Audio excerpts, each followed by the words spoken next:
Hey there, welcome to the Journey Church. We're really glad that you found us, and I'm so excited that you hit play on this episode because the stories that you're going to see and hear in the next few minutes really paint such a great picture of what you can expect from Jesus and the people that truly follow him. Be sure you stick around and meet Jessica and hear her story. The things that she shares are raw and real, and trust me, you don't want to miss it. I'm sitting across from this woman and I'm listening to her tell me what her gift is, and that she's gifted in seeing a woman who's in pain, a woman who's hurting. And she's gifted in being able to see that and take their hand and walk them through that pain.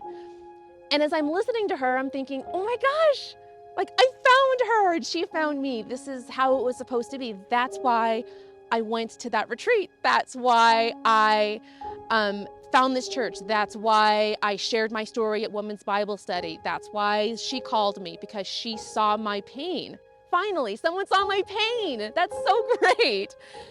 And then the next words that came out of her mouth crushed me more than I think any words coming from any kind of Christian leadership have ever done before, because it still hurts my heart today. Well, as I visit with people about the Bible, the thing that I've heard over and over, lots of times over the years, is about how old or outdated it can be, how it came from such a different culture, and that people will say, so much of it doesn't really apply. And honestly, I love those kind of comments because they're a perfect segue to a story like the one that I want to share with you in this episode. It's a story about Jesus inviting a man to come and follow him and actually be one of his disciples, a guy that was named Levi.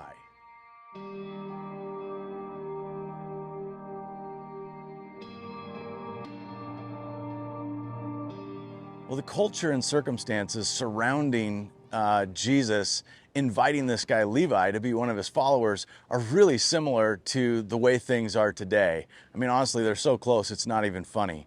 You see, this guy Levi, he was a Roman tax collector. And you don't have to know a lot about ancient culture to know that people generally don't like the tax man. I mean, who wants a visit by the IRS, or if you're in Canada, the CRA? Beyond just being an unlikable tax collector, there was actually a lot of worse things going on with Levi. He was a Jew, and Rome had invaded Israel and ruled with an iron fist. They trampled all over the rules and religious practices of the Jews, and worst of all, they demanded that taxes be paid to their ruler, Caesar, who often claimed to be a god. For the Jews, all of it was wicked and vile, and they prayed for the end of all things Roman. But some Jews went to work for the Romans. Levi, for example, took on the role of collecting taxes from his fellow Jews on behalf of the Roman government.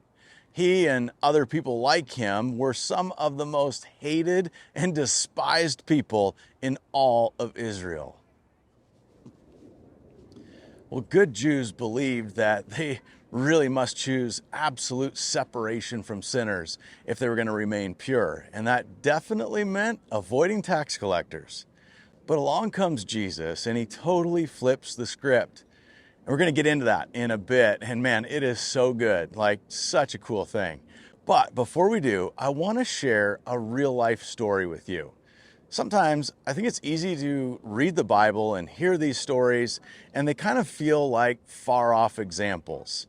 It's hard to imagine how someone like Levi, this tax collector, might have felt, or to imagine do things still happen the way they did in the Bible even now today. You're about to meet Jessica, and as you listen to her story, I want to ask you to talk to God. Ask him to help you see if you really relate to any part of it or any person in it. Is God really perking you up to notice or take note of anything? And so with that, let's dive in and meet Jessica.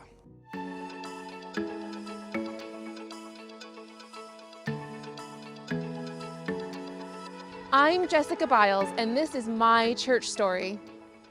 So growing up, when I was a kid, I would consider my family to be on the more religious side of things. And by that I mean, we went to church every single Sunday. Characteristic of our family to say pray before every meal, and we did all the, home groups and youth groups and Awanas and BSFs, and we plugged into all of those things. And one big faux pas for me growing up with that religious mindset of there's a specific way that you should look to go to these events was going to church on Sundays as I started getting older and getting into teenager area, and I wanted to express myself and I wanted to wear what my friends were wearing. I want to wear pajama pants to church, and my mom's like, no, you have to wear jeans and a t-shirt, and that was my struggle. But still, I didn't understand what made the church experience different. If I went wearing my favorite comfy PJs and sat with my best friend in the front row versus jeans and a t-shirt and maybe not sitting with my best friend in the front row. It was just those kinds of questions constantly was being asked in my head, and it was really hard to feel like I was getting clear answers about them, and I still have tons of questions about that kind of stuff.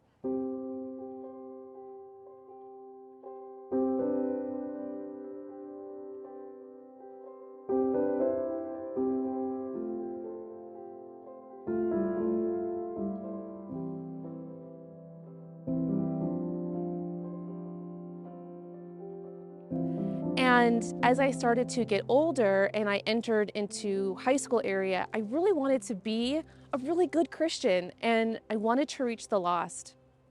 And so I think that one of the things that I did was I really encouraged friendships with people who I felt like were lost, whether that's right or wrong for me to have done that. It's just where my heart was, because I wanted people to find Jesus. I was like on fire for God and all that. And I think what happened is that I actually would get lost in that entire process. I didn't really understand, how do I go into the world but not be of the world, if that, makes sense. And so here's a great story. I would drive my parents' minivan to youth group every Wednesday or Tuesday night or whenever it was. And my mission was always to fill up that car with as many of my friends as I could.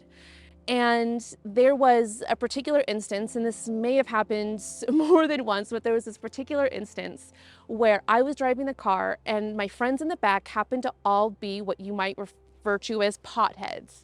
And so they wanted to stop at a park on the way to youth group to toke up. And I said, sure, because sure, I didn't know what else to say. And I also wanted to be cool. I wanted to be a chameleon, and peer pressure at its best, I guess.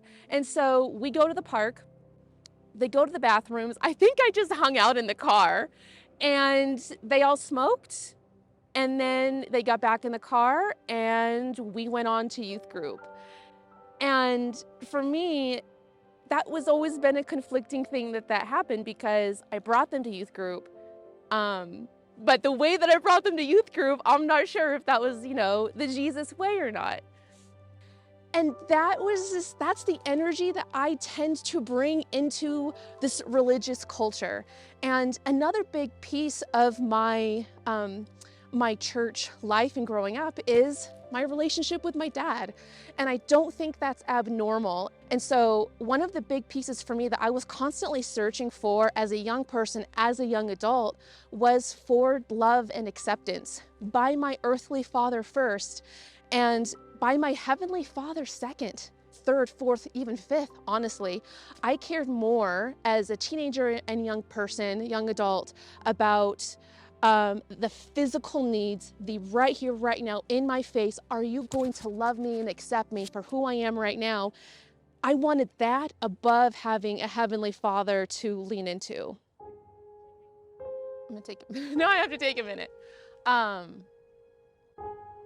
So I'm walking through high school. I'm having all of these different experiences. I'm definitely rebelling against my parents. I mean, I tried to sneak away to prom because they told me I couldn't go because I got caught at a party, and I put all my stuff in a bag. My neighbor's mom helped me get to my dates so that I could go to prom. But my dad was like, no, you're not doing that. I'm going to call the cops, so bring her home. Like, these were the kinds of rebellious situations that I would find myself in. And what I wish was that there was somebody there, whether it was somebody involved in church, like my youth group, or a parent or a friend, would just have held my hand and said, Jessica, what's happening in your heart right now? What's happening here in the heart? But that's not something that my parents, I think, were equipped to do. And apparently neither were the church people that I was around with. This then transitions to, well, I find myself at college. I'm still feeling like a young teenage girl, and I meet a nice boy at taco time, and he's kind of cute. He treats me really nice. And what do? I date him, and then I have a baby with him. Getting pregnant as a single teenager, I was 19. That's like the biggest faux pas that I could have done as a Christian. It was like the biggest, worst thing ever. And it was really, really traumatic to essentially come out to my parents and tell them that I committed the biggest, worst sin. And I just remember, again, I wish that somebody was able to hold my hand and just sit with me and say, Jessica, it's okay that you're pregnant. It's okay that you had sex with your boyfriend. It doesn't mean that you're not lovable anymore or unworthy. It doesn't mean God loves you any less. It means that now you get to live the life of a single mom, and you're walking down a very different path than maybe what you envisioned, but it's going to be okay. But instead, the cards that I would get from, like, my mom's Christian friends would be like, make sure you don't get married because you don't want to be unequally yoked. And just other types of verses that felt more, it didn't do anything for me, I guess is the point. It didn't do anything for me. It wasn't taking my hand and helping me lead forward and figure out, like, well, how do I feel about what's happening right now? Like, am I okay? So, and I feel like that's just been overall my church experience, is constantly people seeing what's happening on the outside, and then there's judgment calls. And oftentimes they're wrong. Sometimes they're right. And even if they're right, does that mean that we get to make those judgment calls and then go gossip about that person, or go to like pastoral leadership to say this person is sinning in this way, make sure you deal with them? I'm pregnant now, and now I'm my own person. I'm a mom. I'm a grown-up. I have to make grown-up decisions. I have to move out with my baby by myself and live on government aid and figure out, what am I going to do with my life as a single person? Now I've got this kid I have to take care of, and I come across who will be my husband, and I do refer to him as Mr. Sexy because he's oh so. That was just a little bit of my personality coming through. But we both brought in really unique situations for each other. So he has a daughter who has special needs, who's biracial, and who was 9 years old at the time. Oh, maybe she was 8 or 9 years old when I met them. And then I brought in my son, who was, 18 months. He was running around in a diaper, like running into walls for the fun of it at the time. And we decided that, let's get married and do this thing.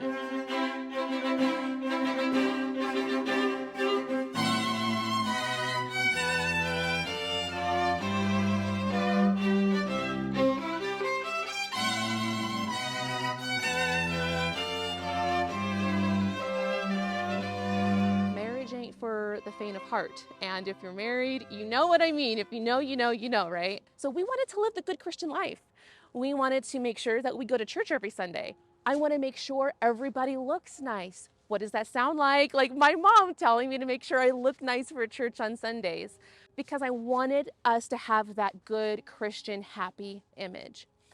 And that just wasn't the reality of what was happening at home behind closed doors.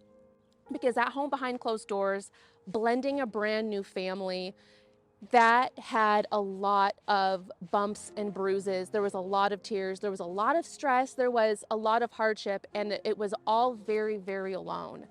And I became mom. I decided I'm going to be the best stepmom that ever happened, because why can't I do that? So much easier said than done. So naive of me to think that I could just jump in and become a stepmom to my daughter who has Down syndrome, something that I knew very, very little about. And there was no way to make her look or appear normal. And I don't like using that word, but that is what I was trying to do. And that caused intense stress. I had a lot of anger, and that I think stemmed from undealt with childhood trauma, undealt with childhood emotions regarding how I feel about my own self-worth. And so it was a really, really rough early marriage time. And so we're looking for a church connection. So I go back to the church that I went to when I was there as a single mom. And our church experiences became more and more negative and harsh and judgment ridden and gossipy, to the point where we were like, I think that we're done with church.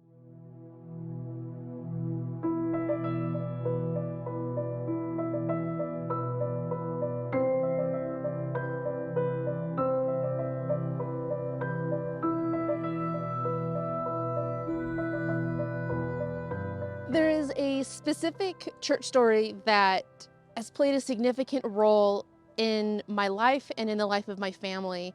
And it really changed the trajectory on how we began to view the church and the concept of religion in general. And so here's how the story kind of went down. And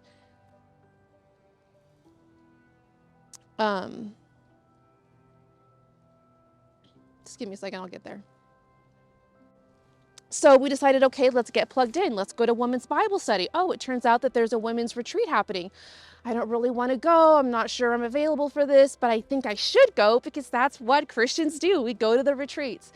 And the morning that I'm supposed to leave, that I'm supposed to carpool with the 2 or 3 other women up to this retreat, I get triggered at home, and I'm dealing with really big, angry emotions.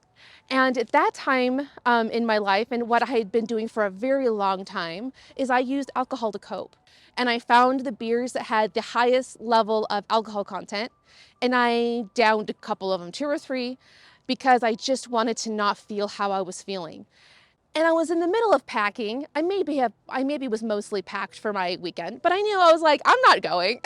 I'm drinking beer at 10 o'clock in the morning. I'm not going to church camp, and I'm just gonna stay home and probably feel really terrible. So Mr. Sexy comes home, and he sees the state that I'm in, and his response is, and not in a bad way at all, is, I think you should still go. Let's just get you going anyways, because we made this decision. We felt like it was a good decision. This is real life messy. Like, this is probably where you should go to get some connection. So he finished packing my bag, and I'm definitely tipsy. I kind of just want to take a nap. He drives me to go to meet with the other women, who were basically strangers. I didn't really know who they were. And then we're in the car, and we're driving to camp. And yes, I did sneak in some small bottles of alcohol with me, because I wasn't sure I could cope without it. And that's not an easy thing to say out loud, especially on camera, especially in front of other Christians, because I know that that's not the right way to deal with stuff, but it's how I was dealing with it. And to be quite honest, every single step I took that entire weekend was me going through the motions, trying to move forward, and trying like hell not to just burst into tears and curl up in a ball and just cry, because I just felt so dark and so lonely, and nobody seemed to notice. What did happen was there's this one particular class that I walked into, and it was not the class for me, and perhaps it was the right class for me in another time of life, or maybe for somebody who's just not me.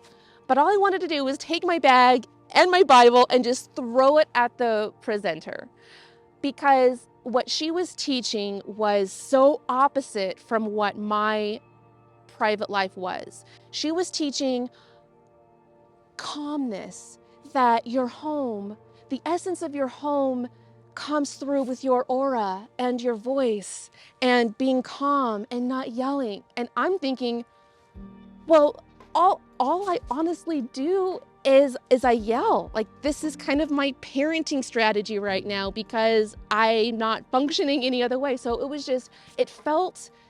it just triggered my loneliness and desperation even more. And so I got through the rest of this weekend. I didn't have a single connection, but I know something positive happened. I know it did. However, I can't remember what it is today. And you know how after you do the retreat, you do the thing, then you meet up together and you talk about and share about your amazing takeaways. So that's essentially what we were doing. I wanted to put myself out there and say, this was my experience in its entirety. So I'm sitting there in this safe circle of women, and I had a really bad day the day that we left for the retreat, drank a bunch of beers, went into the retreat a little bit drunk. Something cool did happen, and that's what I shared. And here's where I sit today. So thanks for being here. And I felt really good after sharing that story. I definitely felt vulnerable, but I was like, this is my truth. And this is a step towards getting out of this darkness, getting out of this rut, and finding a friend who will take me out for coffee and just let me call them when instead of yelling at my kids, I'm like, hey, I need to yell not at you, but at somebody. You know what I'm saying?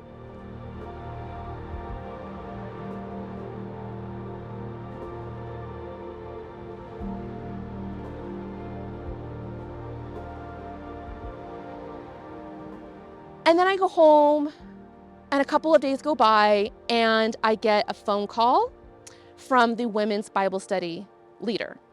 And I'm super excited because I'm like, oh my God, she heard me. And she wants me and Mr. Sexy to go sit down with her and her husband in their house. So I'm excited. We're excited because we both knew that we needed some support with our family. I'm sitting across from this woman and I'm listening to her tell me what her gift is, and that she's gifted in seeing a woman who's in pain, a woman who's hurting. And she's gifted in being able to see that and take their hand and walk them through that pain. And as I'm listening to her, I'm thinking, oh my gosh, like I found her and she found me. This is how it was supposed to be. That's why I went to that retreat. That's why I found this church. That's why I shared my story at Women's Bible Study. That's why she called me, because she saw my pain. Finally, someone saw my pain. That's so great. And then the next words that came out of her mouth crushed me more than I think any words coming from any kind of Christian leadership have ever done before, because it still hurts my heart today. And she said, you have a wall up. You're not teachable. She said, you're not teachable. And in that moment, those walls that were up, I put up more walls after that. More walls started to shoot up because I felt so crushed. What was I supposed to do now? That was my lifeline. But instead, she decided to tell me, I'm not for you. And that blows my mind. We came out of it and we still have hope. We still have faith in God. We still believe in Jesus. We just really struggled with the entity of what church and religion is supposed to be and what it's supposed to mean, and how is it supposed to serve our walk with Jesus.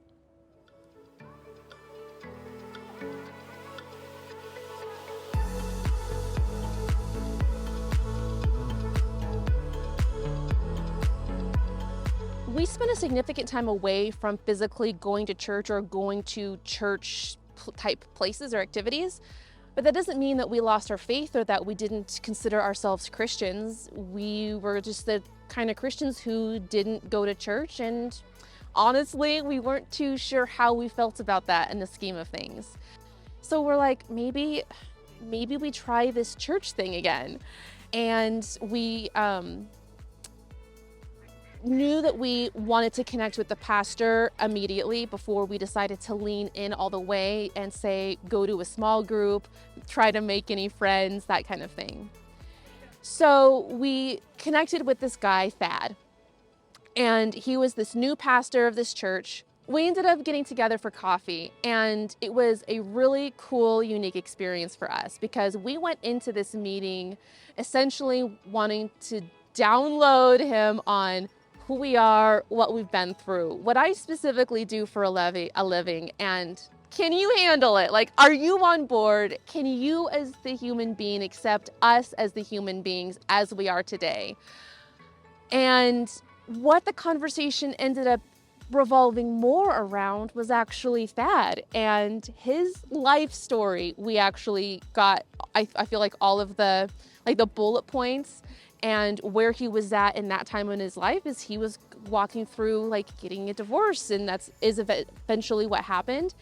And for us to sit across from him and to look him in the eyes and just to feel that energy and that truth and the honesty that he gave us, because I feel like we could feel that pain and that just the hardship. We were so available for that truth and honesty, and we felt like we could connect with that and that we could lean into that. And that's essentially when we decided, I think that maybe we can buy into church here with this person as the leader. And then we leaned into this church, and then there was a family meeting. I don't think I've ever been to a church family meeting before. But Thad threw this family meeting to share with the church that he's going through a divorce and that he's, I think, taking a sabbatical, taking a step away to just, whatever it is that you do on a sabbatical. I don't know, never gone on one of those. It felt so cozy. That's the best word I have to describe for it. It did feel like a family meeting, and I think that that's the heart of who Thad was coming out. It was so vulnerable. I cried. I definitely cried because that's not easy. None of that was as easy. Going through a divorce, being in charge, like being a leader figure in church. And we walked out of that meeting, and Mr. Sexy, who grew up doing a lot more church stuff than I did, he said, I have seen a lot of stuff happen in church, infidelity and divorce and all kinds of other things. And I've seen churches constantly, they split because of it. This church isn't splitting. In fact, he's leaning in and we're leaning in and we're on this journey together. That's unique. That's honesty. That's authentic. That's real life. I think that this is where we can hang out. I think we can dig our toes in here. And we did. What's next for us? Because this isn't the end of the road. And I think that's in large part because of the relationship that we had built with Thad as our pastor. And so over the course of our couple of years, we were meeting every week and we were leaning into what does the Bible say about all these different things. And we were learning a lot about Jewish Jesus. And we had some kind of tough conversations, with Thad and Kayla, the four of us, we would meet together. He stretched me, and I think I stretched him a little bit too. And it really developed like a safety of, I can ask questions. I can even believe something that Thad might not completely believe or be on board with. He might even be like, Jessica, that is like, that's backwards. But he'll just be like, I hear ya, okay? And then he might ask an open-ended question like, I wonder what Jesus would think about that. I think one of the coolest things that Thad helped me walk through during our meetings together was how I look at Christians. Because I have had and probably still have a level of like anger and just frustration with Christians under the umbrella. And I would talk pretty negatively about Christians. And Thad would look at me and say, Jessica, these are God's people. You're being really mean talking about God's people under this umbrella in this way. And I'd walk away from those conversations like, ugh. Like a pouty child, like, ugh. But I just want to be angry at all of the people. But I let that idea sit and ruminate, and I thought about it, and I know that that's truth. And I know that just because some human beings didn't do it quite right in this time doesn't mean they got it all wrong all of the time. That lady who was sitting across from me telling me that I'm not teachable, I have no idea what her life is like now. She may or may not even remember me. I may just be a blip on her record, if anything at all. That doesn't mean that she's not doing awesome things for God, and that That's not easy for me to say and acknowledge and accept, but I know that that's truth. And so that's part of my journey.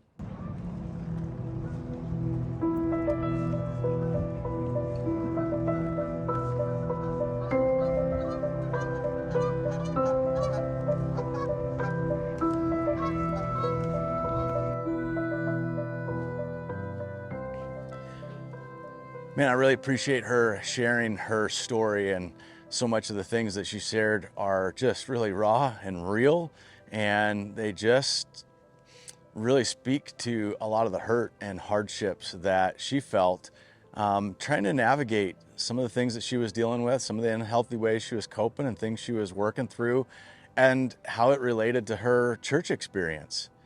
And I think that this really is such a picture of what it might have been like, maybe a modern day version, but what it might have been like for Levi, the tax collector, a guy who was grew up Jewish, grew up understanding the Torah, understanding what we know as the Old Testament, learning the scriptures about the Messiah to come, and yet found himself involved in things that really alienated him and isolated him from his very own people.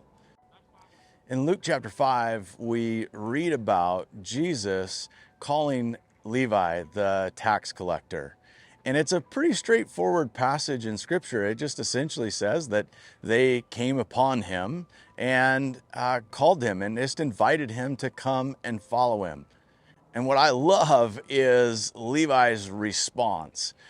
He just quickly sets aside all of his stuff and is all in. It's like, hallelujah. And I think it speaks to a lot to the reputation of Jesus, that if you got a call by him at this point in his ministry, this was a really, really big deal.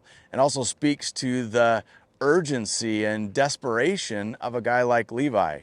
I think about Jess and her story when she was talking about how when she sat down with that gal and felt like this lady was there, like that she was really going to see her and hear her. It makes me think that that might have been what Levi was feeling, like finally somebody's reaching out.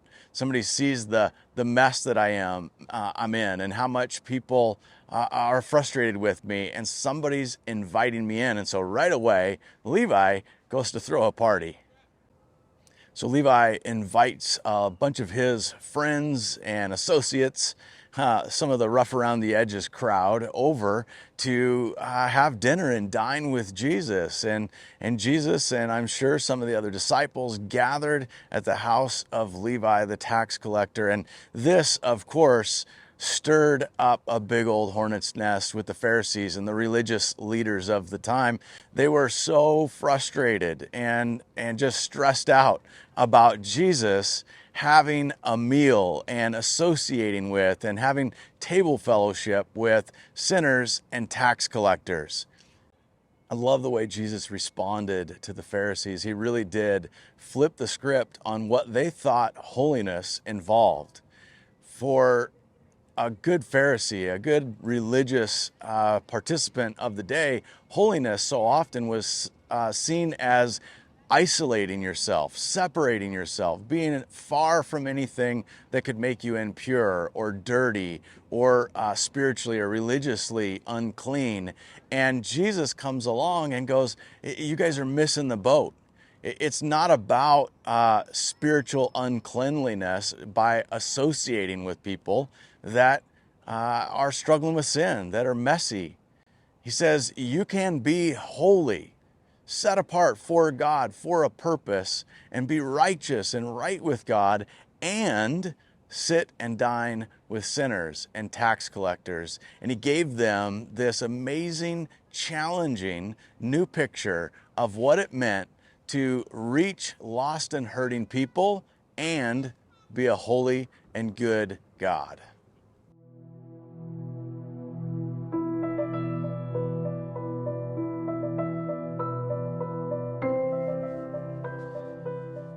Well, whether it's Jesus calling Levi the tax collector, or Jesus calling Jessica the single, unwed mother working her stuff out, we just keep being reminded over and over with those stories and so many others like them that our God is a God of grace and mercy. Our God is a God that comes to seek and save those who are lost.